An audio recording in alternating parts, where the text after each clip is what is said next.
All right, folks, welcome to the 100th episode. What? Of What Are the Odds with Barnes and Baris. I'm half of that. Barnes will be here soon.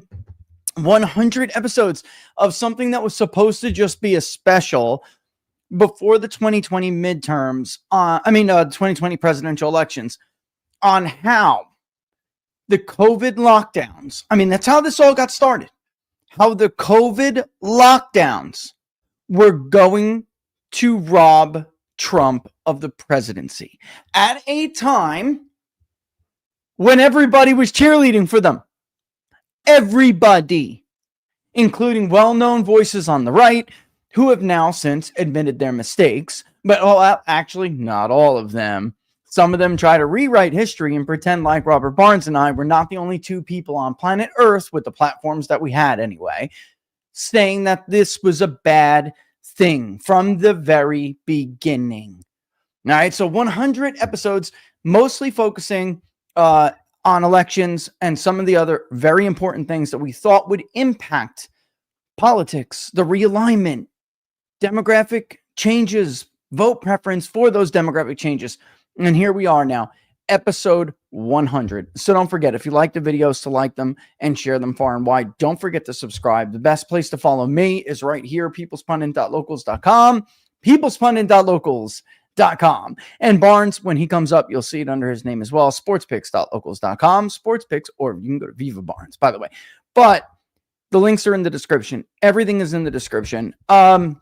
A couple of things I'm going to pop up here before Barnes comes in, and I've made some commentary about them, if you might have noticed, on, X or wherever today. All right, first things foremost, I want to tell people, especially to those of you on the right, okay, because I've tried to already talk to the left about this guy. He's a clown, and if you're looking for copium, I suppose there's not much that I could do to dissuade you. I did try to tell you he was lying to you before the 24 election, and that Donald Trump was not only ahead, he was consistently ahead. There was no last minute surge. I just heard that bullshit out of this guy from the decision desk on X the other day.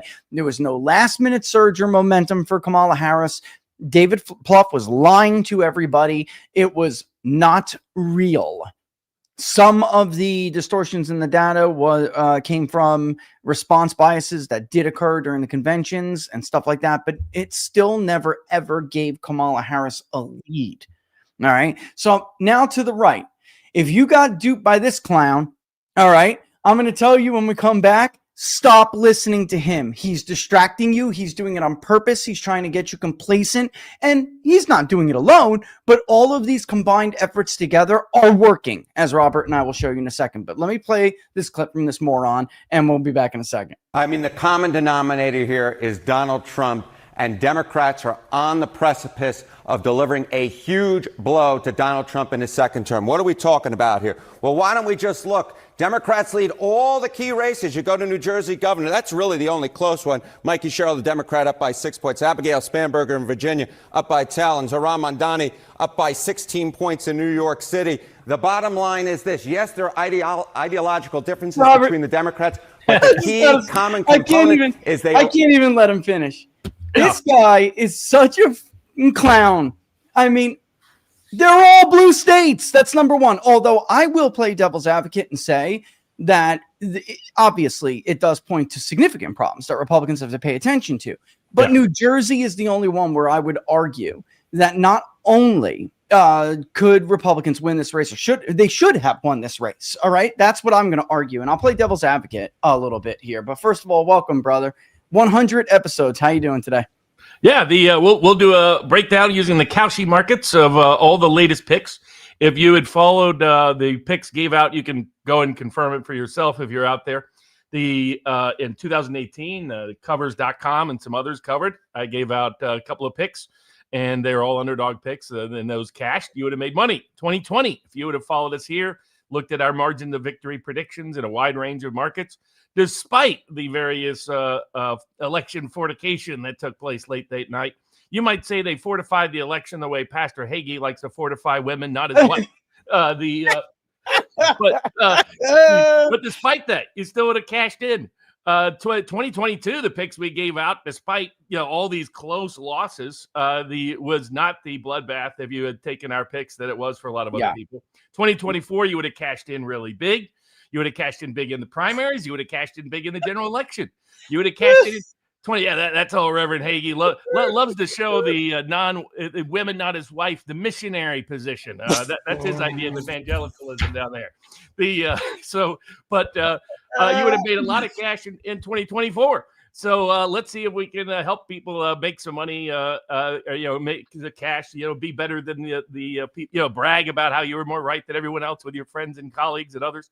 We'll go through the New Jersey, New York City, and Virginia elections for all the key positions. And, there have been some late movement so that, I've moderated, modified my the picks accordingly.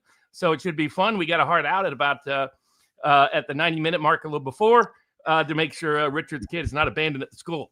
Yeah, I was just going to tell people, like, that's on me. We got our wires a little bit crossed today on our side. And he's still I'm talking about the little one, and he can and will walk himself home, but then he'll come through the door like he did last time. And it's kind of raining out, and he'll come in and he'll be like, "You didn't show." And I just feel so mad, man. He's like 6, we got rules and everything, but it's a Monday. It's not a great way to start the kid's week. So I figured I'll go do it. I was even thinking about how I could plug my phone in and like walk and do it, but it might be a little much. Look, I got a lot of shit. I have to address this before we get into some of the things. I mean, the main things to talk about, of course, the races, the final picks and predicts, right? But also this rift on the right and what's going on. And the misunderstanding of one side of the right, and they're not even, honestly, a lot of them aren't really on the right. Let's just cut the shit. All right. But the misunderstanding of the political environment. And, we were trying to help them, Robert. And now, I follow your feed. I'm sure you see mine on a daily basis, brother, on a daily. I'm probably called an anti-Semite like 100 times a day, at least on X. Every time I tweet, a bot which has no followers yet seemingly gets hundreds of retweets, right? Calls me a Jew hater, right? For public opinion. So don't tell me there's no foreign campaign here being waged on the right, and the right is taking a real hit because of this. I just want to put something up real quick because it's like every day I think I want to share this thing every day, Robert, just to show. And I mean, I could bring the crosstab up, but this is going to be pretty simple. First and foremost, just to show how doomed this movement really is. Okay. And they don't understand this. And I saw you respond to Dinesh, by the way, who's working on a new movie right now, funded by who? Come on, Stop it. The Stella Media Group was founded by a bunch of huge Christian Zionists. Apparently, I mean, it's like, and he thinks the independent swing voter is a war whoring Israel firster, and it's like, what world are you living in, Dinesh? So I like Dinesh, but I like him too. He's off the res on this. I'll say this: they would not be doing this if Charlie Kirk was still alive.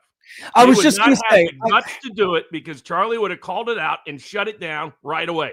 Dana Loesch wouldn't have the guts to do it if Charlie Kirk was alive. Dinesh would know better than to do it if Charlie Kirk was alive. That's what they're also not talking about in the background. Charlie, that's what I wanted.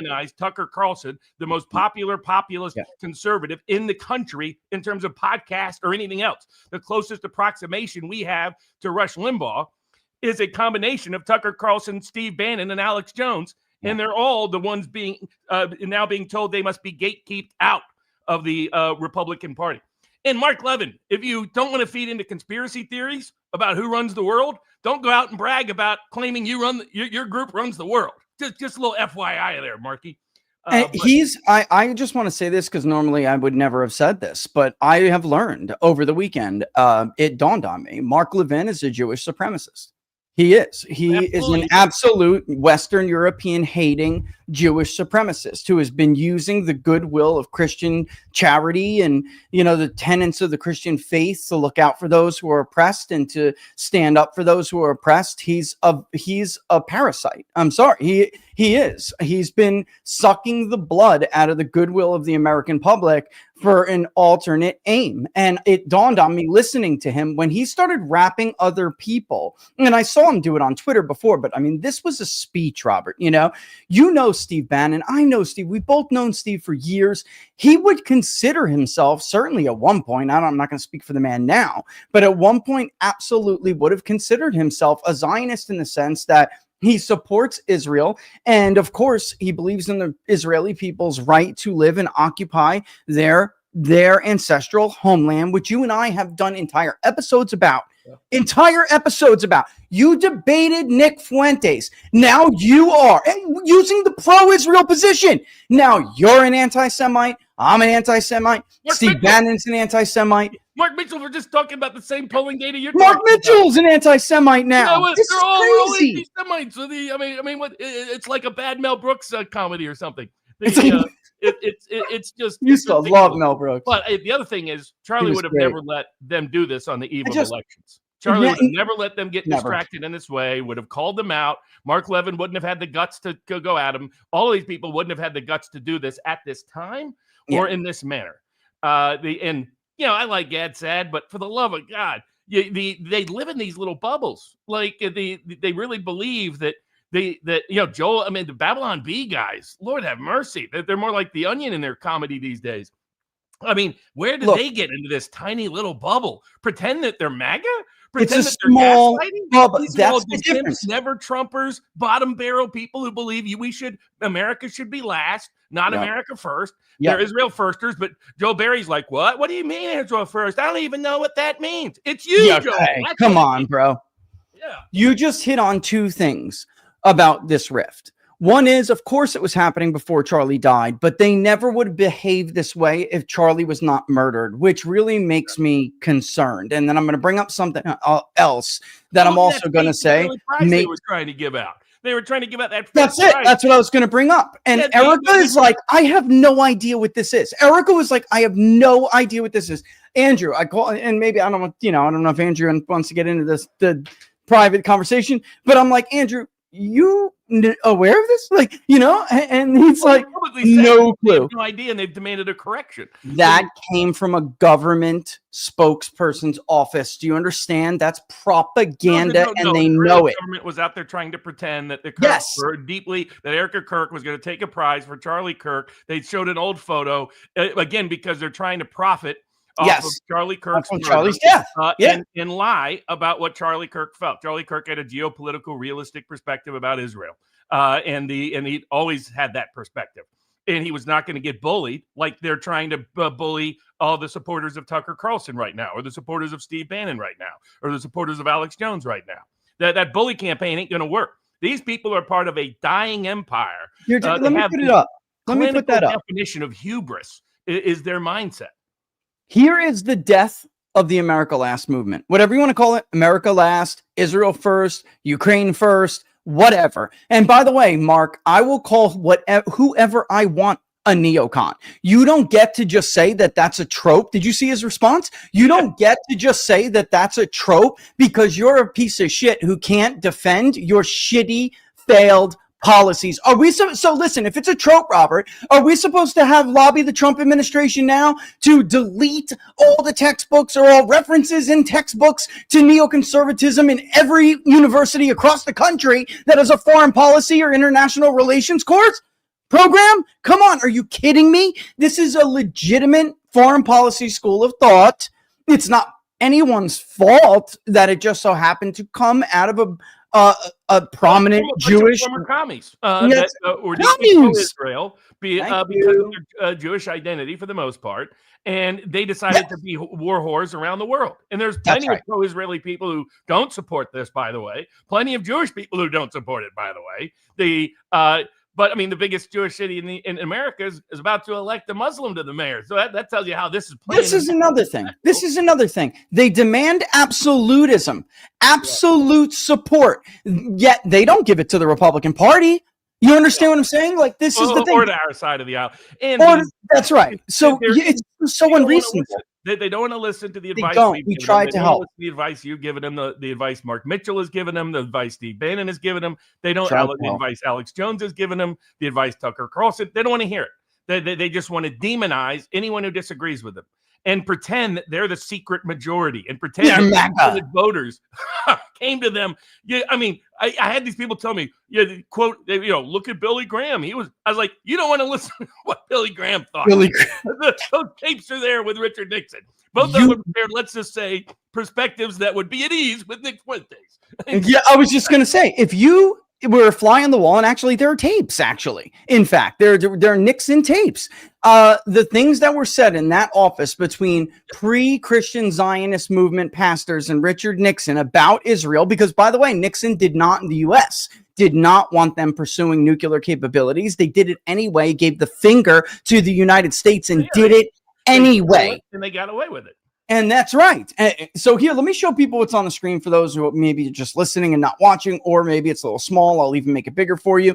I don't know why it renders like this, but I figured it was better to show it to you like this, guys, than it was to show you on the more compressed image that's made for post or like a press release or something. But this is our last poll, and this is not inconsistent with everything we have been finding for years now, going before the Republican primary even got kicked off in earnest. This is what it basically shows. We are the only pollster who, when we identify Republicans, we ask them to further identify what kind of Republican they are. We're the only ones who have been doing this for years now. And it basically gives them the traditional Republican definition, which I thought was friendly to them, considering they're not traditional Republicans. In truth, MAGA is a traditional Republican. It wasn't until they basically co-opted the Reagan movement and turned it into this definition. But Republicans, as we know them over the history of the party's existence in the modern era throughout the 20th century, was like a MAGA-like party, very consistent with Make America Great Again, America First principles, and where they differ from the neocons or the more interventionist wing of the party. All right, so bottom line is here, you can see 60 and 65 plus still is America First, but they're by far the smallest and closest. 45.2% said they were America First. 41.4% say that they are traditional Republicans. So boomers, all right, identify more as America First, but less so than the rest of the age buckets. And I'll get into more of that in a second. It's also worth noting, Robert, telling people that the people who say they are unsure or have no opinion, we proved this during the primary, the nomination, and we've proven it by just showing people their responses to different questions, which I can do in a second, including Israel, Ukraine, all of this. They're not really unsure. They mirror America First. They're not as America Firsty. Maybe they'll lag like 3 or 5 points behind or something. But we're talking about if America First supported Trump 95+%, they supported Trump 92%. They're not that far off. They mirror MAGA. They do not mirror traditional Republicans. So if you ask them, do you want more intervention or Trump to focus on domestic stuff? They're going to mirror America First. Did you want Donald Trump to bomb Iran on behalf of Israel? They're going to mirror America First. So it's worse than this even looks, guys, is why I'm trying to say that and point it out. All right. The 45 to 64 is 48.4% America First, 36.7%. Again, take into consideration the I don't know is really full of shit. Look what happens when you start to get younger, especially in that prime working MAGA millennial. Look at that spread, 30 to 44. They're 2/3 America First. There's no constituency, like a quarter for traditional Republicanism. And again, it's even worse than that when you throw in the rest of the people who said they were unsure, because they are basically 95% MAGA. And then 18 to 29-year-olds, slightly a little bit less, but still way into the majority, almost no support more than the 30 to 44s, just a larger percent that say they're unsure, even though they're not. When you ask them about Israel and Ukraine and all of this stuff, they are way off on the right, even more so, which I will show you in a second, than the 30 to 44 crowd. So what I'm telling people, what I'm trying to show you, and that compares to all Republican voters, and that compares to all of Trump's 2024 voters. So if you look at all of the universe, Donald Trump, won these voters in 2024. 18 to 29-year-olds are more MAGA than them. 30 to 44-year-olds more MAGA than them. And again, Robert, it's really more like a tie because there's just more undecideds, uncertains in the 18 to 29. But when we look at the crosstab, which I could bring up on certain issues, you will see too focused on foreign affairs and not enough on domestic affairs. You do have that. There's huge numbers in the 40 to 49, or no, 30 to 39, excuse me. But 18 to 24, it's like, it's typical trend by age bucket. It's a very typical trend. By the way, among the boomers, only, and this is Trump's own vote, 65 to 74 of Donald Trump's own vote, 27% only say that he's too focused on foreign policy. 75 plus, 26%. Guys, that compares to the 58% who's 30 to 39, and the 50% is 18 to 24, and the 56% that's 25 to 29. Like, this is overwhelming. The direction is very clear. The Israeli first crowd needed to be humble here, and they needed to recognize the moment they were in. They didn't. It went scorched earth like a bunch of leftists, and I gave them 10 years before. I don't even think they got 10 years now. I think they're cooked. I think the damage is done. It's done. It's irreparable. Israel is becoming a political pariah on both the left and the right amongst young voters. And we predicted that would continue to happen unless Bibi pulled back, and the Israeli hawks here in the United States also pulled back. And instead they just double down and triple down and quadruple down and quintuple down. Yeah. And like someone was asking, they couldn't figure out, why is Trump struggling with approval at the moment? But in many of these surveys, it's not showing up in a generic ballot, big edge for the Democrats. It's because it's this voter group, working class, younger, independent voters. They skew, they're not majority black, but they're more black than the average Republican. They're more Hispanic than the average Republican. Yes. So they skew minority, they skew young, but they're not exclusively young or exclusively that. But they're working class, independent voters who don't like all of our foreign entanglements, who wanted Trump to put America first in every way, not just in how we interact on foreign policy, but in his day-to-day direction. So 2 weeks ago, when I saw that he was pulling back from the Ukraine peace deal and going with the sanctions strategy instead and escalating, and then I saw he was going to be on this huge foreign tour where we're basically going to have to capitulate to China because we underappreciated their rare earth edge and how they would play it, that I was like, I went out in Sports Picks and modified my views. I said, turnout's now going to get bad. That this early turnout data that I thought was kind of almost Charlie Kirk-inspired data, where you had younger populist Republicans showing up and actually having a slight edge compared to 2024, my prediction 2 weeks ago was that would disappear. And it has. That the young working class, independent, low propensity Republican is not voting. Now, the advantage Republican, they even have high propensity issues at this point, because it's like you have the millennial, I will come out and vote for you, have been doing it since 16 for Donald Trump, losing faith. That article in Politico, which was this like secret study, nobody was supposed to leak. This is the thing about the cheerleaders on X and everywhere else. They know they don't know. The White House knows. The Congress knows. People who are in the know, they understand what we're saying. They have lost faith, and turnout began to fizzle. It's not horrible like some people are saying, but in New York, it's horrible. But Mamdani, it's that worst case scenario that you and I were talking about doing the picks, going back a couple of weeks. It's like, it is that worst case scenario. It's young, it's Manhattan-y, it's bad. But in New Jersey and Virginia, they lost the plot. And they how many more trans ads from Sears? Maybe we need to bomb Venezuela. Maybe that'll get them up. I mean, this is, bro, at some point you gotta say, are you retarded? Are you retarded? Like, legit, I'm not making fun of people who have mental illness. I'm saying, are you, like, the people who advise the president, the people who advise all of these consultant class, are you legit retarded?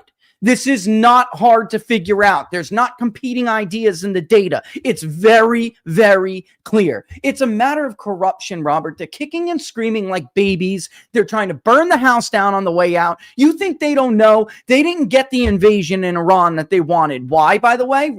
Despite what the clapping seal idiots on X said, it was. I just want to thank JD Vance. JD, you're my boy, Blue. You're my boy. And I am so thankful that you told the truth during that event at Ole Miss. Of course, Charlie and I screaming at them made a difference. Of course it did. And he admitted it. Yeah, and Vance acknowledged. I mean, that was one of Charlie's great contributions. Oh, my God. He was the great peacemaker. Yeah, and he had direct access to the White House to correct them when they were going AWOL. And I'm going to need you to come on today. I'm going to need you to come on today, Rich. Yeah. And I'm going to need you to explain the data. They're going to be listening. And we're doing this. Remember, Rich, we're doing this out of love. I love Charlie. I miss him so much. We're doing this because we love him. We love him, Rich. That was Charlie. And I would go on and go, okay, listen, here's what the numbers say. And we would do it. So, and they listened to it, and it worked. It worked. And they didn't get what they wanted in Ukraine. So now, the last 2 weeks, 3 weeks, they've been for those wondering, what the context is for the elections. Basically, the last 3 weeks have been mismanaged by the Trump White House, and the net effect of that is that the low propensity Republican voter or Trump voter, who's generally identifies as independent, generally often they identify as don't relate to either party, that sort of thing. If they have a lean, it's only a slight lean to the Republican brand. Disproportionately working class, certain parts of New York City, certain parts of New Jersey, certain parts of Virginia. And what happened is that these voters, the Trump mishandling and saying, I'm all about foreign. I need a win. I need a win in Venezuela. Even after we circulated the data showing, from your survey data saying this is a big problem. Don't do it. Shift in the last couple of weeks in the build up to the election, not to be a foreign tour about foreign policy and let's go to war in Nigeria, let's go to war in Venezuela, let's go to war in Russia, let's do our whole Asian tour. That this was the wrong time to do that and to have that focus. And so two groups have dropped out. It's the low propensity vote and the libertarian vote. Yeah, I was just scrolling through the low propensity vote for you guys. Like that, like some of the high propensity votes that you're not seeing turn out are in the Republicans are libertarian leaning voters. So these are people like Rand Paul and Ron Paul and Thomas Massey and that kind of crowd. And they're unhappy with where Trump's focus has been the last several weeks as well. Now, the only thing they got going for them is other than Mamdani in New Jersey and Virginia, the Democrats have run a terrible get out the vote campaign on their own. They have. What we predicted was that Cheryl was not well liked in urban Black and Hispanic precincts. And Spanberger, CIA Spanberger, is not well liked and did nothing special to reach out to the Black voter group, which is substantial in Virginia. Now, we'll get into some of these other polls. God bless certain pollsters that just release certain polling data. I mean, they got the white vote way wrong. They got the Black vote way wrong. They had the Hispanic vote like tripling. Call Atlas what it is. All right, let's just call Atlas. I was not nice to them. There's only one way you could have misinterpreted our crosstabs, and that's because you knew ours was actually more accurate, and you were just trying to make yourself at the top of the graphic. Like once they did that, first of all, that was more of just a confirmation. It's not physically possible to turn a poll out in a few hours like they did in North Carolina after we put our poll out. Their poll showed Harris up.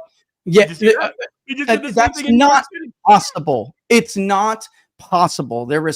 I strongly suspect they're recycling data sets. That's what I think they're doing, and they're reweighting data sets. Because I studied their foreign polling, and they've just been good upon occasion at tracking somebody else who's good. But you could have just mirrored me all those years and gone slightly to the left of me. It looks like that looks like what they did. Look at the 2020 race with Biden. If I was the closest one, save for them, who went 0.2% to the left of me, identical for the Epoch Times poll. Come on, you could see it. Their internals were completely whacked. They made no sense at all. So Jack is not winning Black voters, ladies and gentlemen. No. The Atlas is their New York City poll is a complete crock.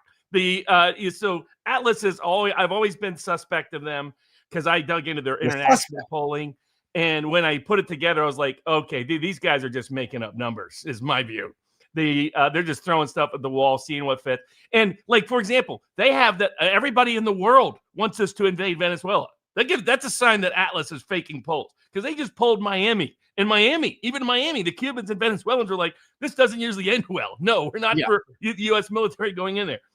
And that's, of course, the nationwide polls show this over and over and over again. The donors want them. Rubio's donors are behind this, bro. And now they're saying Cuomo's within 3 or 4 points.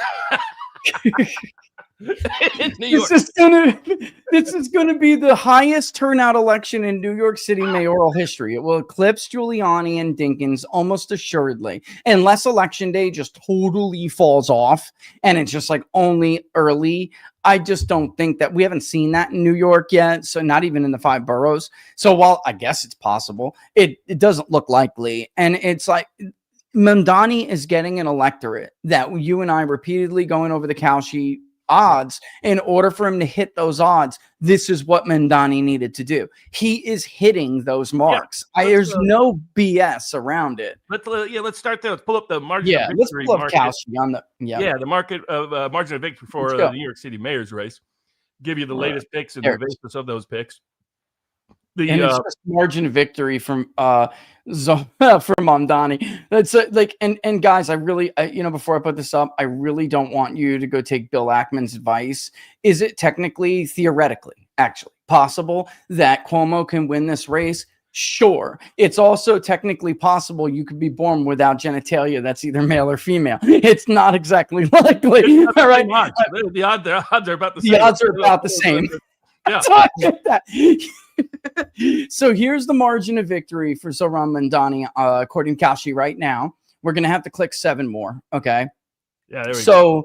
26% is 24% or more now. For a while, I was bearish. That was much now higher. I'm bullish on him. Yeah. At one point when I first said fade that I didn't see him winning by 24 or more, that it wasn't going to be like a typical Democratic race. Yeah. And I'm still for no on that. Though at 75%, I think it's fair value. The one X factor, if you see Mamdani suddenly surge to some crazy Democratic Party margin, this is what the only poll that has suggested this is Emerson. Yeah. But if you look at the New York City ballot, it's the way it's drafted. And in fact, this will be a common theme.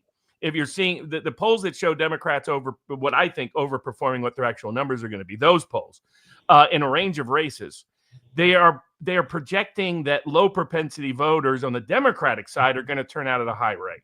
And the early voting data suggests that's not the case. Yeah. So the other factor in New York is the way the poll, the Emerson polled it with highlighting that Mamdani was the Democrat. If you go into the ballot, you have to struggle to find Cuomo's name.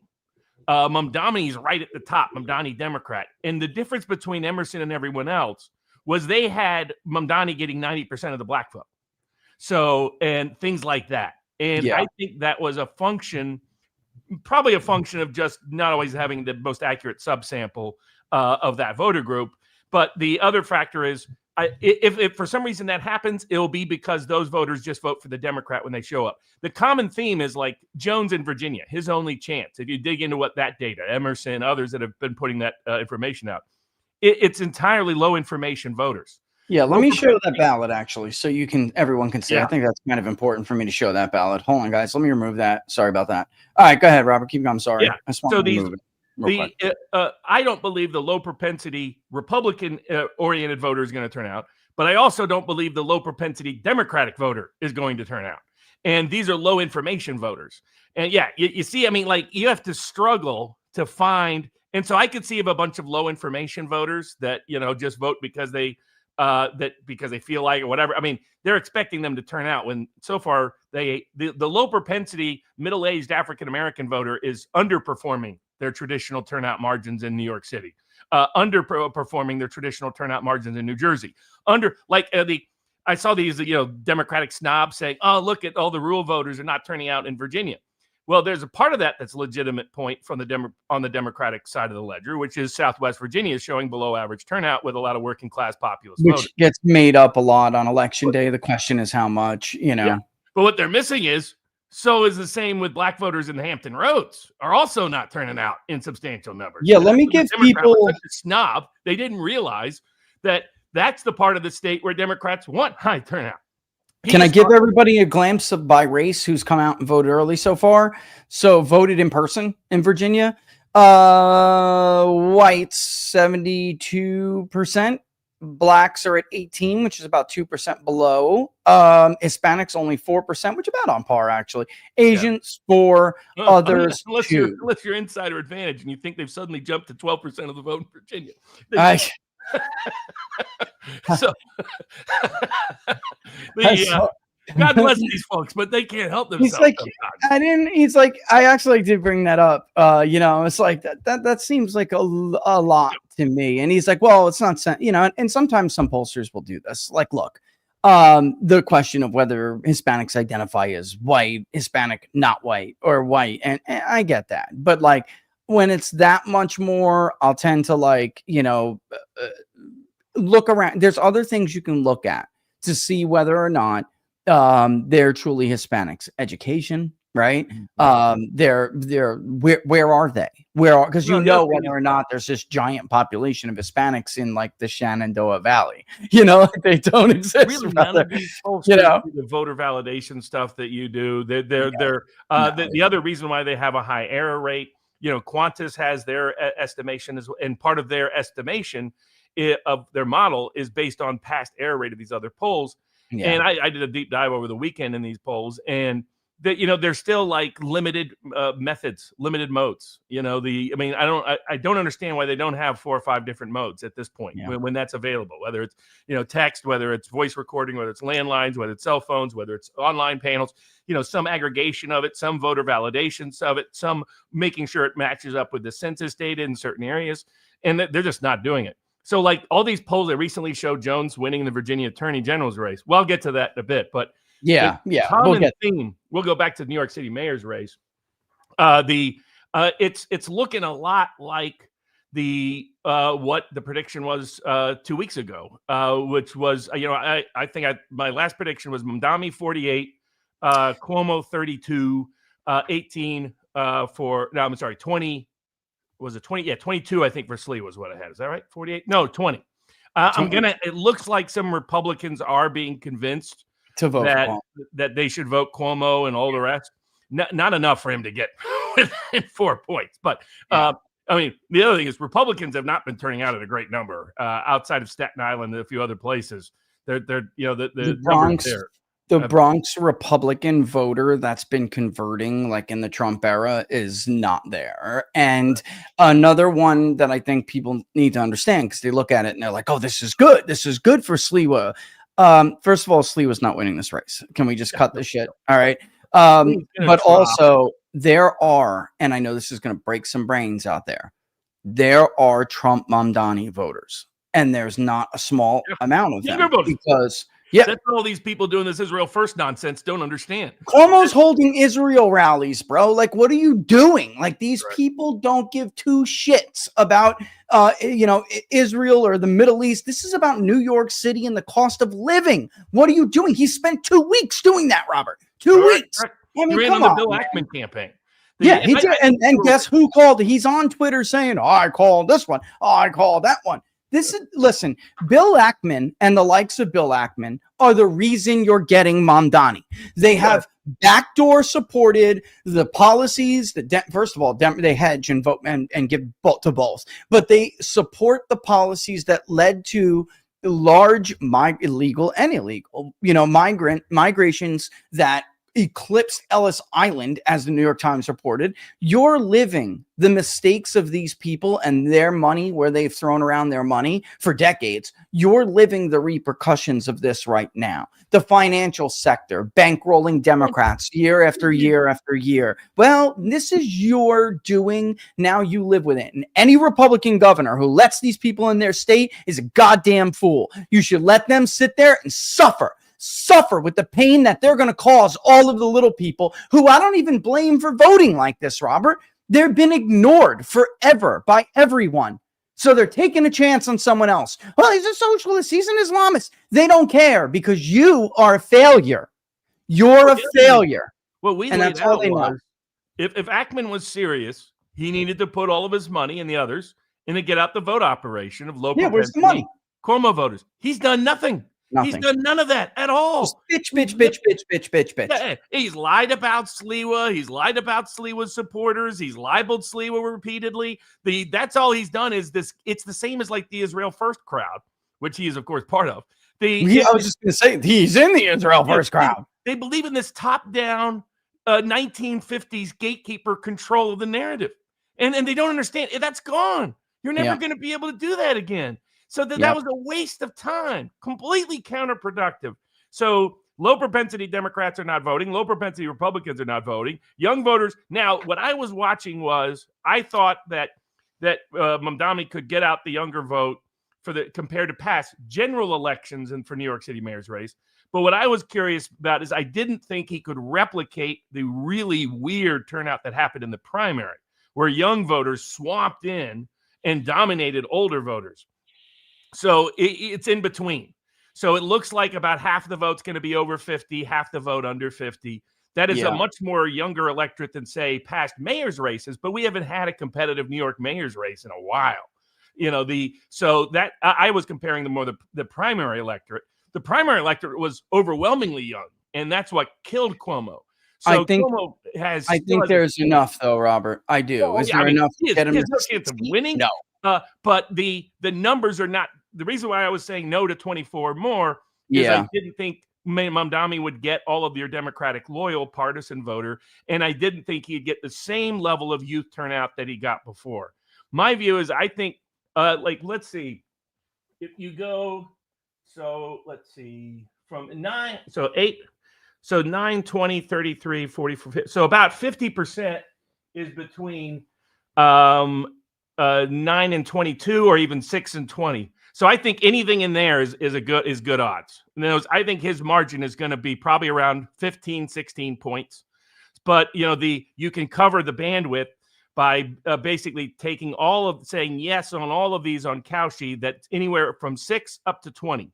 Oh, holy shit. You mean they just released literally another one an hour ago? Oh my God. According to Atlas, there was a 9-point Somebody change just sent it to me overnight in Sliwa. Sliwa suddenly dropped from 24 to 15. So the numbers are just fake. I'm sorry. I don't believe their numbers are real anymore. They're not legitimate. They get lucky. They got, what somebody told me, and I didn't know this. They're like, and listen, there was a role for doing this back in the day. It's not necessary anymore that they take their polls on Instagram. And I'm like, wait a minute, what are you talking about? And they're like, oh, I take them sometimes 3-4 times a day. And I'm the same poll. And I'm like, wait, what? Like, this is what people told me. Guys, years ago, like during the 2016 presidential election tracking poll that we did for People's Fun and Daily, we did reach out in social media using social media ads to recruit people who agreed to take interviews, and we always dedupe them against the voter file. Aristotle helped us with that in 2016. We didn't just post ads on freaking Instagram and let people take our surveys over and over again. You have to block repeats until you want them, and you have to block survey forwarding, which apparently they don't do either. Maris didn't do it in 2024. That's why they got such a ridiculous, bomb in all of them, not just the Sunbelt polls, all of them. So I am really concerned about some of the stuff I'm seeing, and it makes going to be embarrassing for Atlas. They milked the 2020-24 by piggybacking off of other people's polls, is what I think they did. Yeah, now they're going out on a limb because you didn't poll New York, you didn't poll New Jersey, you didn't poll Virginia. So they've got to do their own that thing. they know of. They know of. I'm doing this on purpose. I'm doing this. My locals community knows this. I'm doing two things.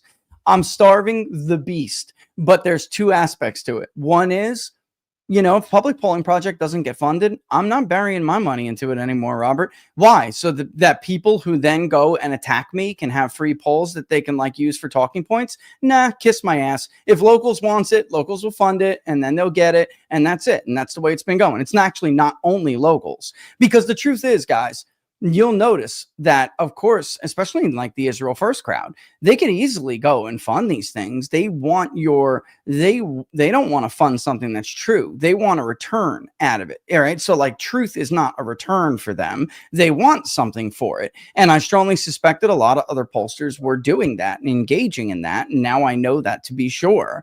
And the second thing is like, for the politicians themselves, right? I mean, that's it. And then, well, no, the first thing is like even that includes the politicians. Second thing is that I know these other pollsters were copying me. I know it. Mark Mitchell and I were like plotting them on line charts. Like here's where they released North Carolina. And the North Carolina one is like impossible. All right. Here's where they released North Carolina. It was Harris up by 2 or something like that. Then we release less than a day later, Trump +4, final poll. We feel totally confident in it. I'm not going back in North Carolina. Trump will win by roughly 4 points. We were right on the money with Trump's vote share and like, I don't know, 0.6 of a percentage point off of Harris's.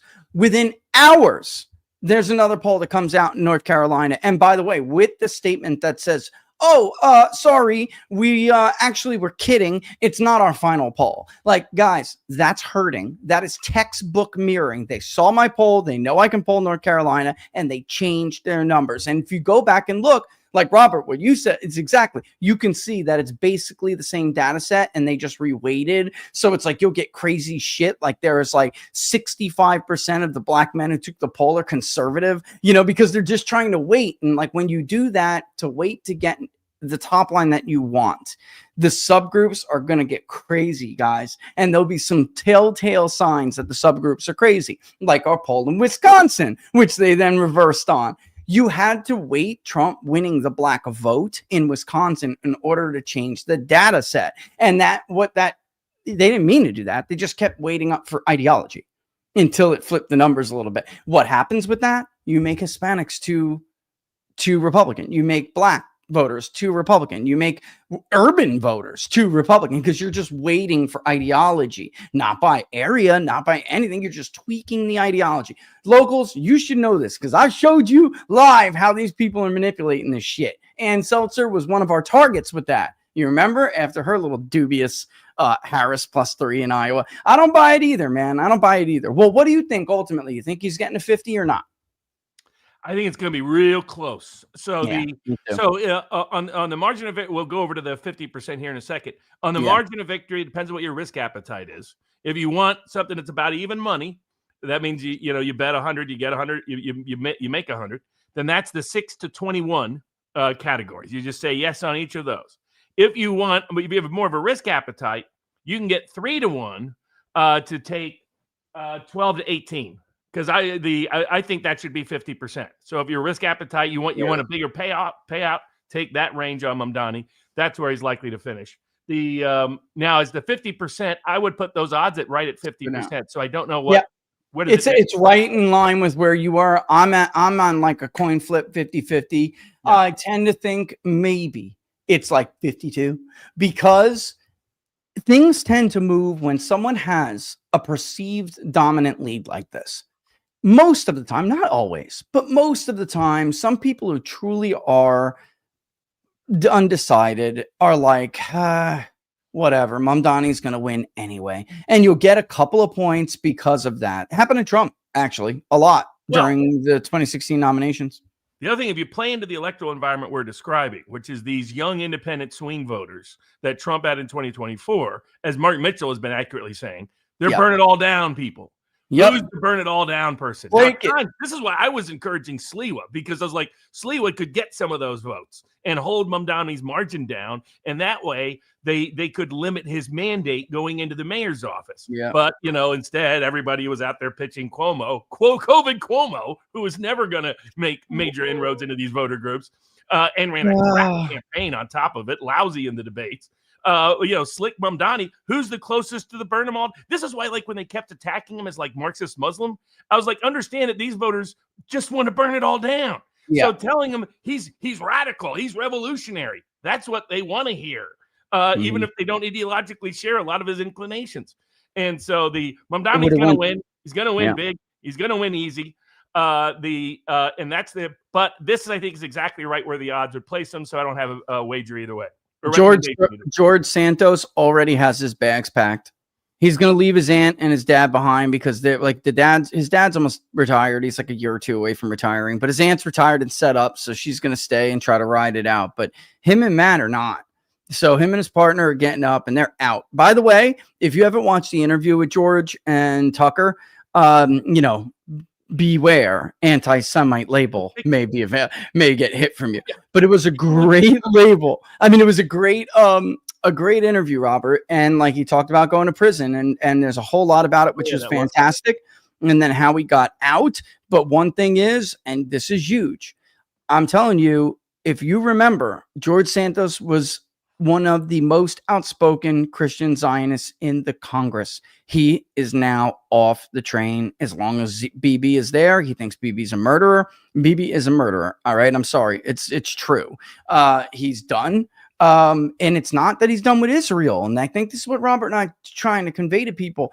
It's because Likud keeps running the show in Israel and this like Christian Zionists with Likud, because it's not even the Christian Zionists are in it, this relationship and have this like alliance with Israel. That's not really true. They have it with Likud. It started with Menchem's win in 77. It was Likud's victory in 77. Were there more relationships with like secular people? Falwell was like flirting with it back then, but it wasn't until 77 that Likud, came really to win those, to win that, and then what's the word? Foster these relationships with not just Jerry Falwell, but many, many others. Now this is where we are today. And 3 years later, converting Reagan was a huge win for them. Friday's episode of Inside the Numbers, you can go back and read all that. I don't want to waste too much time talking about that, but I did that on Friday. To take a pull up, see what Mamdani on the what the boroughs are.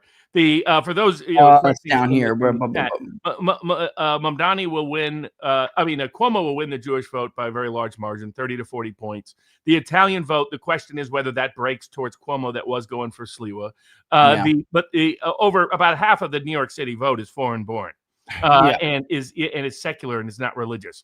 And again, thank you, Bill Ackman, and the rest. Thank you, Bill Ackman, and the rest. Like, I can't stand that they're all bitching like this now. You're responsible for this. Let's call it what it is. But Mamdani's winning by a massive margin with them. So so it's already up to the Bronx 86. It's still probably valuable because he's going to win that by double digits. Mamdani, so that's going to be like 95, 96%. Still no Staten Island. No, I'm never going to take that Staten Island. The most. Hey, this is your own neck of the woods. Ancestrally, this is the most Italian borough county in America. It's my son. And I got to tell you, it's Sliwa or Cuomo, but they ain't going to Mamdani.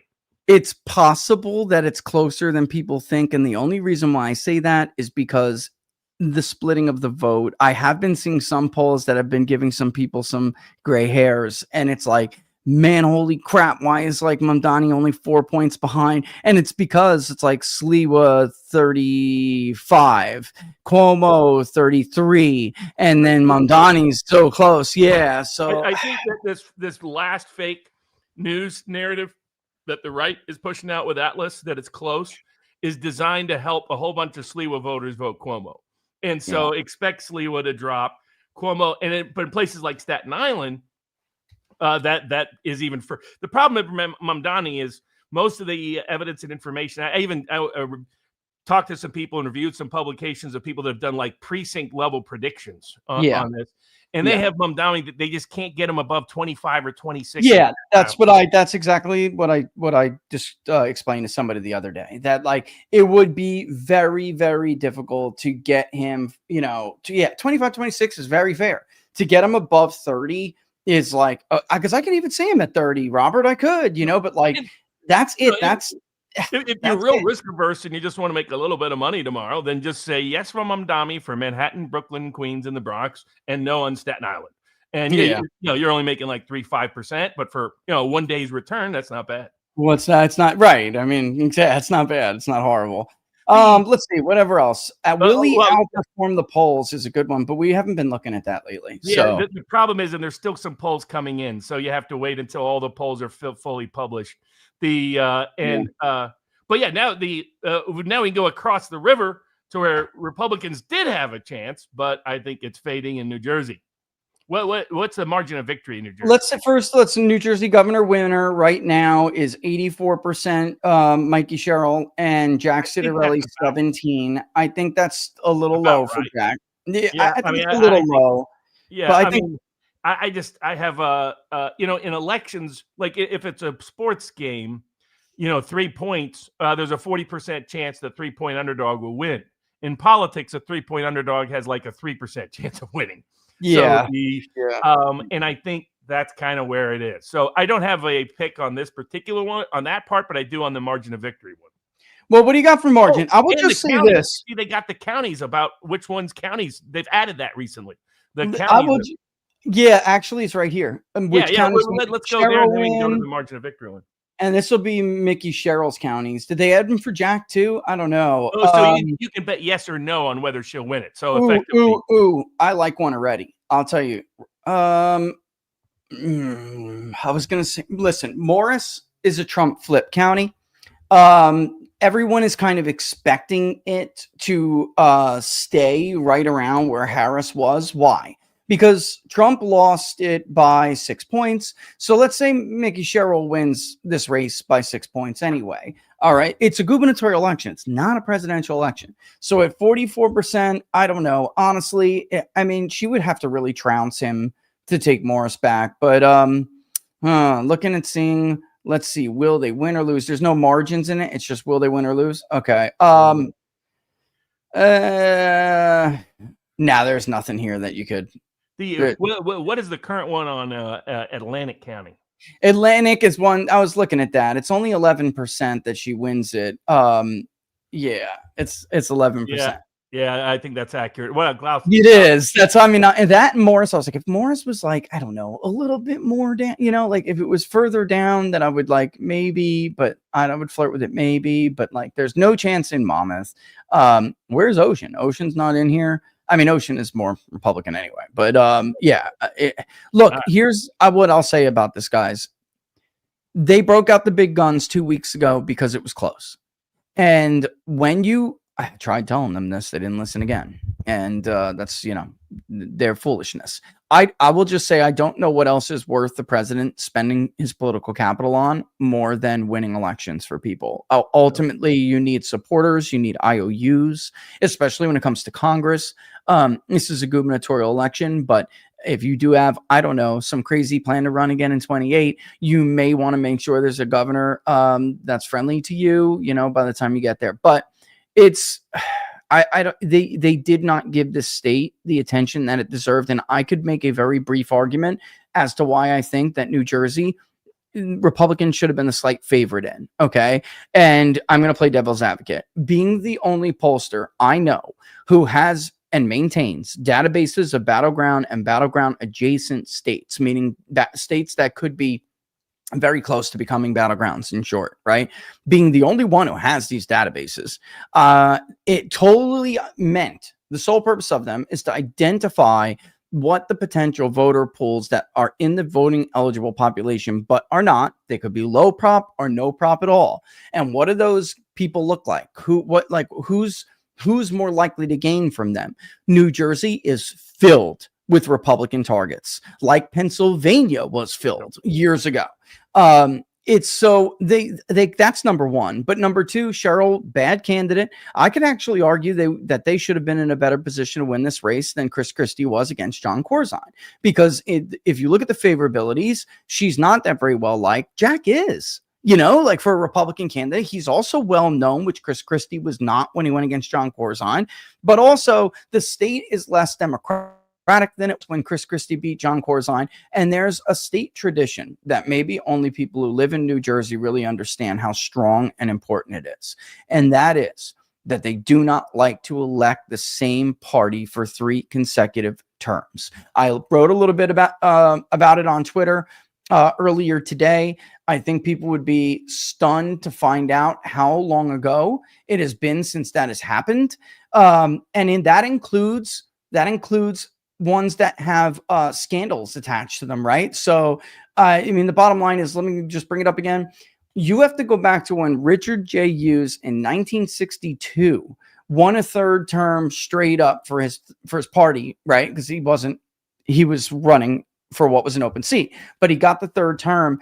And Hughes was actually able to beat Robert Meyer to serve 2 terms, but after that, hasn't happened since. And that goes all the way back to 1970, guys. It's very hard in the state of New Jersey. And New Jersey was bluer when Christie beat Corzine under these circumstances. Now, Corzine had a scandal, but at the time, New Jersey was one of only 2 states in the entire country to vote more for Barack Obama in 2012 than it did for Obama in 2008. The whole country shifted right, but Hawaii and New Jersey went to the left and actually gave Obama a bigger margin. It's a different state today, and they should have capitalized on it. They should have asked for that database. I would have given it to them. They didn't. The president should have been matching Obama's presence on the ground. He did not. I mean, so I don't know what to say, man. It's Republicans being Republicans, like that. Oh, no. Oh, let's go to the margin of victory markets for New Jersey. Before we transition into the Virginia ones. Here we go. Now this, I got to tell you, I'm really on the fence about. I'll hear you go first, and then I'll give you my little. So it's similar to the if you want to get a 50-50 odds. Let's see, 12. Yeah, you'd have to combine here. You go between 2 to 10. If you want for Cheryl to win by a margin of between 2 and 10 points is even money. So if you want a more if your risk appetite is greater, you can get another 3 to 1. At 4 to 8, or at 2 to 6. Either one of those, sort of parameters. If you want to go more, I think you see that. 4. Did you see that? It actually people did it as you were talking. I think 4.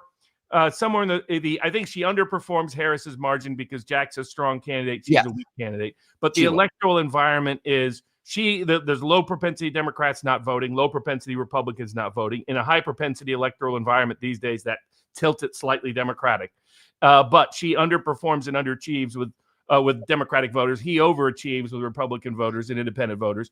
And so that's why I think he'll keep it close. But those suggesting that, Trump's people are here. They leaked the story that they've done all this get out the vote effort, but they kept it very low key.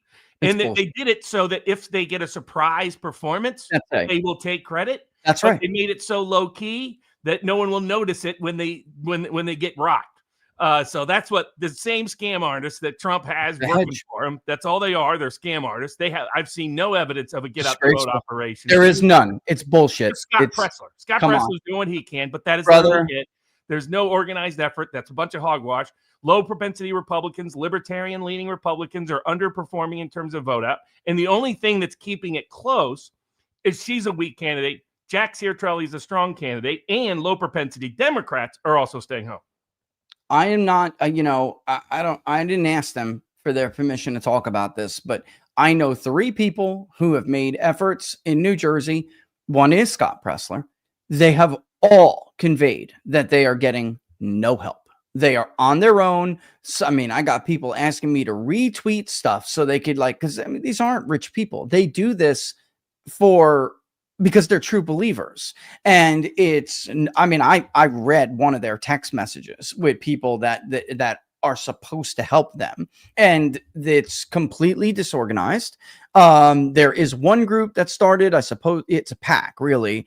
But again, it can't be directly related to Ciartrelli, right? So they're doing what they can, but they have all complained that once again, they have been abandoned in a race that they could have won. And it's if you're really risk adverse, guys, you could take Jack, because I'll give you some reasons why. It's just that I'm with Robert. I think he's going to lose by about the same margin. I really do. And, it can still happen. There's a couple of data points that are sticking in my head. And one of them is that crossover vote, which pretty much everyone has found. How much is the question. Emerson is the only one who pulled that race and showed that it was close outside of Trafalgar. And I don't know if Insider Advantage did it with Trafalgar or not. They may have, but They're the only ones currently on the board right now, if you go to Real Clear Politics, that had polled the race in 21. New Jersey's not that easy to poll, to be honest, guys. It's really not. So if you look in Emerson, what I liked is that they gave the party registration voter file data. They didn't give the pollster asking what is party affiliation, which is different. We've been over this before. So it's kind of like apples to apples if you're looking at the early vote data. But the uncertainty here is that they didn't ask about vote method, Robert. Did you vote already? What was the margin with those? Did you vote in person? Did you vote by mail? Like, we do all of that. So it would have been, it would have given me a lot more certainty. What I am seeing is about a 2.5 to 1 crossover vote for Jack. That's big, but Trump's is bigger. Keeping it close, to be honest. It is, and that and the independent vote in the early, the share of independents who make up the early vote is really concerning if you're Jack, because you're winning them, and you just need them to be a lot more of the electorate. Younger working class independent voters now. And that's who it is. It's going to be the Hispanics in Gloucestershire, which we had up before. We were looking at. Those are the Trump swings, all the way up. Even like I bringing this up before, everyone's focused on Monmouth. Just think of New Jersey and these swingy areas up and down the Route 9 corridor, even beyond Monmouth into Marlborough. Somebody stopped there for a diner kind of interview thing the other day, and there were a bunch of Democrats. These are affluent suburbs north of Howell and Freehold, where they were trending Democrat for a while. Trump clawed them back. But if you look at the voter data, you'll see Trump clawed them back by turning out even educated people who didn't vote or don't vote. So like, there's no evidence. A lot of libertarian-leaning voters. But people forget all the podcaster world that now they're really waging war on. But they're waging war on him now. Whether it's Theo Vaughn, whether it's Joe Rogan, whether it's Alex Stein, but whoever it is in that space, or Andrew Stein, the Tim Dillon, they're mostly off the Trump train. And the same thing you found amongst independents. So that's shaping the electoral environment. I mean, Robert, the independents are absolutely gross. It's gross. Anybody can we show down, just enough? Otherwise, he was in a position to surge, and the political environment, thanks to mistakes made, in my view, by the Trump White House, has made it such that he can't get over that hump. But let's get to Virginia, where we've got one hopeless election from a Republican side, but one hopeful one. Go here. Actually, maybe even two hopeful ones, because I figured out what the heck is. Well, why don't we start with the lieutenant governor's race? I was going to say, you're thinking Reed, right? Because I've been watching that too, and I'm, what the hell? I think I figured it out. It's one of my old lessons that from the first ever campaign I helped manage back home in Chattanooga, Tennessee. Where the hell is it? Back in the day. Is it lieutenant governor? All right, there we go. So it's the old rule of if you can't pronounce their name, you don't vote for them. I dug into the polling data. They don't like her name. Her name is like, hold on a second, that's the Democrat. What? And it's like, it's African American voters. I mean, it's an interesting cross section, but they're like, that's some sort of foreigner. It's not Northern Virginia, not that area, but the whole rest of the state. The Cavalier part of the state, the mountain part of the state. She's underperforming the Democratic margin. Now, he's also a good candidate. He's done old school, grassroots. Retailing hours of questions. I mean, he's, because he got no money. John Reed. No money. Her name is, what is it again?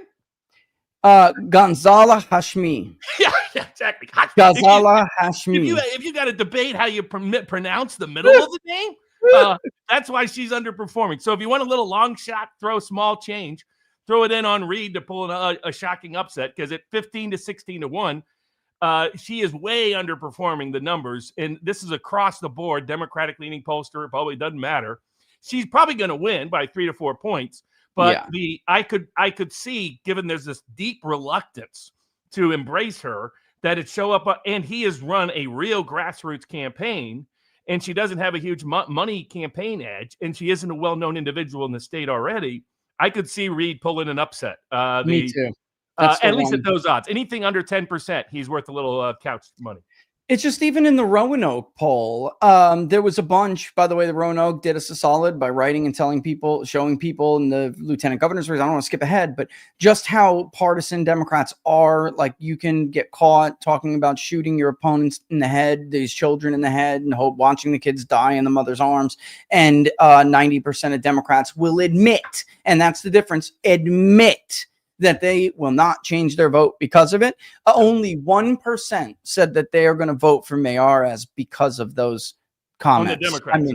And then the rest, like 8%, 9, it was like 8.6. Go to the Attorney General's race. Yeah. And I'll give you my, I did a deep dive of the recent polling data and other polling data suggesting that Jones could pull it out. I'll give you why I don't think Jones is going to pull it out.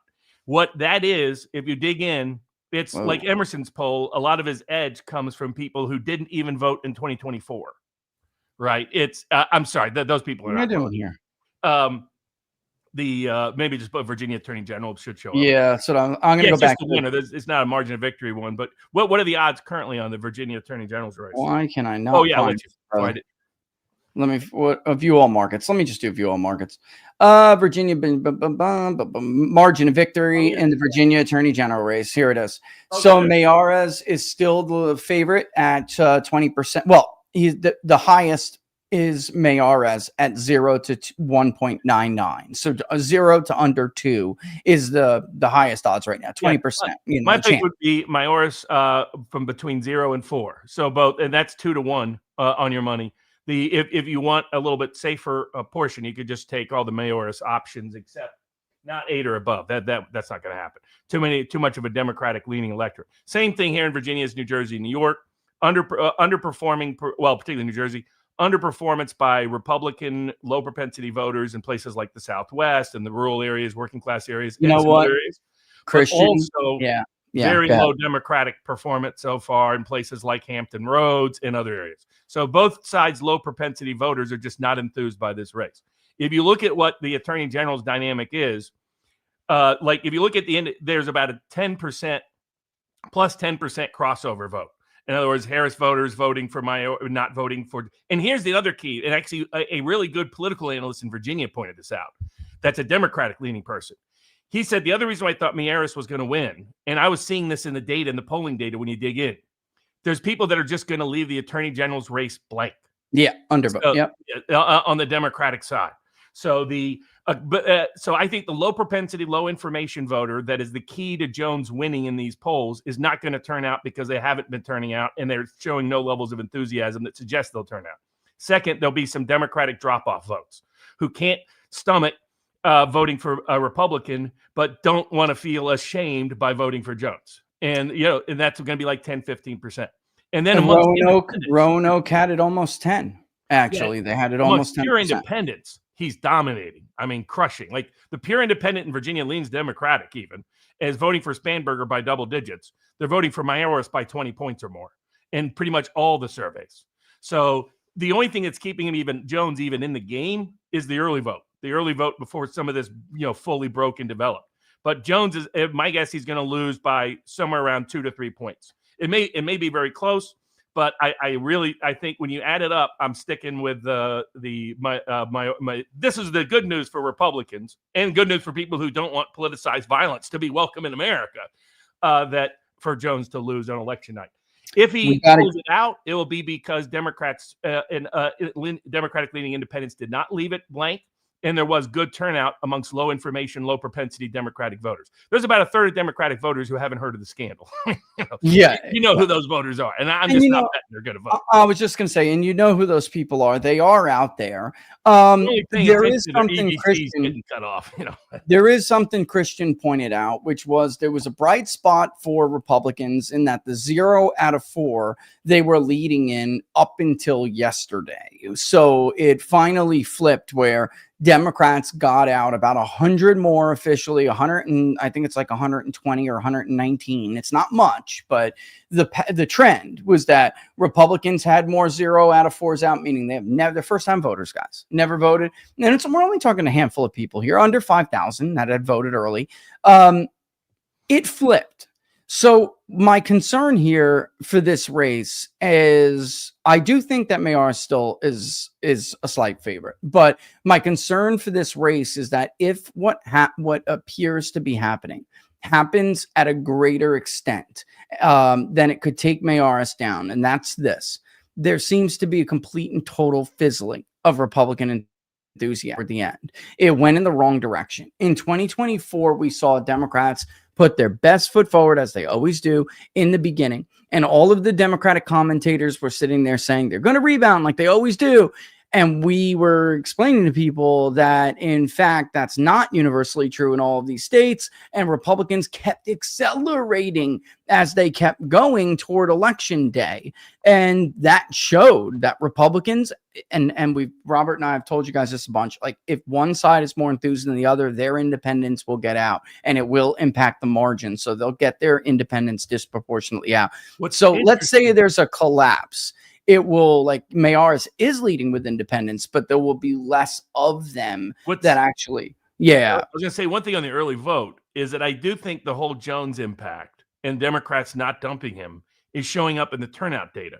Because they're not doing great either. New Jersey, they're not 4 to 5 points almost in terms of turnout so far, more Democratic than 2024. Virginia really isn't. It's like 1 point more Democratic. Yeah, and so that's where I think if Democrats, if they lose the attorney general's race and some of these other races in the House delegates and others are closer than expected, and they don't pick up it'll be solely because they made the mistake of not dumping Jones.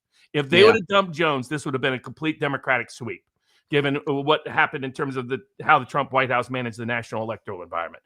But because they didn't, it's dragging Spanberger down, and I think Mayoris should be the favorite. And right now, you can get 2 to 1. It's basically even money almost if you aggregate the votes who's going to win on these charts. But your best value is anywhere from 0 to 6 is less than you more than double your money on Mayoris. I think that's worth the odds. I think that should be much higher, given where I think this is going to shape up. And then we can finish up with the Virginia governor's margin of victory race as we get another CIA person in another position of power in the Democratic Party. This is whether or not she'll win or not. We don't have to spend very much time on this. Yeah, that's pretty much I've been doing something with somebody behind the scenes for like a week and a half now. I tried to tell Qantas, hint at it, like, you guys just polled at the wrong time. You released your poll at the wrong time. When we polled it, it got as tight as 3% at that time when they were in the field. And about 2 days later, it blew open for Spanberger. This race is over. I'm sorry. I don't mean to be, I don't, I normally don't like to say to an M because they're I can remember that Spamberger, like spam. Spam. Let's see what the margin. Yeah, what's the margin of victory ones? Yeah, let me just go back to markets because this is like. Let me go back to markets because there it is. I just saw it. Where'd it go? Margin of victory, margin. Where are you? There you are. Abigail Spanberger. The number one right now. Oh, it's still that way. That's kind of crazy.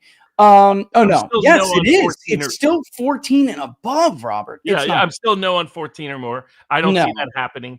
It could have happened had the tech scandal and had the Democrats handled Jones better, but now I don't see it. I also don't see 12 to 14. I like anywhere from, let's see, you get 17, 34, 49. So 50% is somewhere between, I still like 4 to 10. I really like the sweet spot of, 20. So you can get better than 2 to 1 on 6 to 10. I think that should be 50%. That's what I was. Yeah, that's my prediction. If you want to be a little safer, you can go 6 to 12 or 4 to 12. That's what I mean, honestly, that's what I would do because I do see where she beats out Ralph Northam. I do. And it's because, dude, Sears is so bad. She's just so bad. You mean a trans running on just generic trans cultural conservatism, washing political consultant Virginia style was not the best campaign to run on? Win some, lose most. That's her new name. She's a loser. Look, could have been a great populist candidate had she run a very different campaign and like not Youngkin. These conventional normies. The Jones thing was a gift. That could have been a tipping factor if she built a much better foundation. But she didn't build a good foundation because they ran it. They ran as if trans was going to be the leading issue. And it was like, no, nobody thinks that's a leading issue. That I learned from 2022. All those consultants and the cultural issues are going to shift the suburban voter. No, they are tertiary issues. I've tried to explain this to these idiots a million times. You have to find the first and the second, the primary and secondary, and then the rest of those issues are tertiary issues. People are like, well, that's not true. Glenn Youngkin used them as a tertiary issue. He used cost of living as the dominant issue in Virginia. What are you talking about? And it's like, it was the perfect, honestly, Youngkin did not forsake MAGA. And he had John Frederick's bus out there, man, crisscrossing the state. He had Bannon out there. He was like, everybody is welcome. He didn't denounce anybody. He didn't have a history of talking trash, like, outside of typical skeptical remarks about Trump you might hear someone say, but it wasn't over the top where it would turn away the Trump coalition. Amazingly, it was like in the sweet spot where you're not going to scare away the Chesterfield suburban voter, who doesn't like Trump, but you're also not going to turn away Trump's Shenandoah base, which he drove to 20% of the vote. Okay, that is not. Even if there's a huge surge on election day, it's not getting there. I went back and I looked in prep for this at our last poll, which nailed Virginia in 2021. And the big thing was the mountain vote, Robert. I mean, yes, of course, he was like flipping 10 to 15% of Biden voters, depending on the part of the state. But a real key component here was that he changed the vote shares, of where, how much was coming from the mountain region. It's usually 16%. Well, guess what? They're voting gangbusters. It's going to be 20%, 19, 20, Yeah, the only way I see, the only way Jones wins is if Spanberger's winning by 14 or more. I mean, that's what, if you want to take that wager, you think that will happen, that would be the way to go, would be to take 14, but I don't see that happening. I think 14 too much. Really Democrats did nothing to really get the working class black vote out in Virginia. And on the flip side, Republicans did nothing to get out the working class mountain and rural vote in Virginia. Yeah. And that's going to balance itself out. Which makes it hard. Yeah. Yeah. And the net effect is going to be probably she went. My prediction, Mamdani by 14 still. That's still where I have that, though I could see it tilting a little bit on the higher direction due to youth turnout being better than expected originally. I have the Cheryl winning by 3 to 4. I would say 3.5 in New Jersey would be my median expectation. And with Spanberger, I have her winning by 8. I think Spanberger wins by 8 in Virginia. And then I think what I'm cheering for and will be betting on, the biggest bet of the night will be for the Virginia Republican to win the Attorney General's race. And I think that will be the one glimmer of light amongst what will be an otherwise doomy night for Republicans. Yes, be doomy. It's going to be doomy. I will say that the sleeper is, I totally agree with Robert, the sleeper is Lieutenant Governor's race. He has kept it very, very close. Democrats, remember, nominate somebody whose name you can pronounce in a place like Virginia. Just saying. Incredible how close Reid has had no money and he's been doing everything. There's been articles about this. Door to door, grassroots, local town halls, local meetings, doing the talk radio circuit. I think he's also going to help get out some vote that might have otherwise not got out to vote in places like the Shenandoah Valley and places like the Mountain Country. So he would be my long shot favorite if you want to throw a little couch change, a little pizza money on it, if you will. Now, right before we wrap up, what would you say people? Well, two things. One, where should people find you tomorrow? But also, what are you going to be looking at early for the early tea leaves? Because now, especially when you don't know whether the vote's the early vote, whether it's the mail-in vote, whether it's the election day vote. It's almost like I wait for a county somewhere to have final results and then look at what was the expected norm for that county and then project accordingly. But what are you going to be looking at early for the early tea leaves tomorrow? Yeah, each state is different, so people should keep that in mind, what they're going to release when. A lot of times people got a little bit confused by that. In 2020, we got some early, then election, then early again. In 2024, you might have seen most states had that ironed out. We got a lot of these states dumped early vote first, and then we got election day.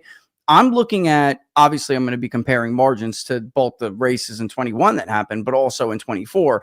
By the time we have roughly 48 to 52% of the vote completely in. We should know whether or not the election day vote is sufficient in order to make up some ground in some of these counties. Counties, big bellwether counties, and I know everyone thinks Monmouth is so red. Trump turned it back red. So like Monmouth has gotten close in recent years when Democrats ran away with races. It's not deep red Monmouth. It's deep Trump Monmouth. Okay. And even he struggled with it in 2020 when Democrats had a good year, or supposedly, right?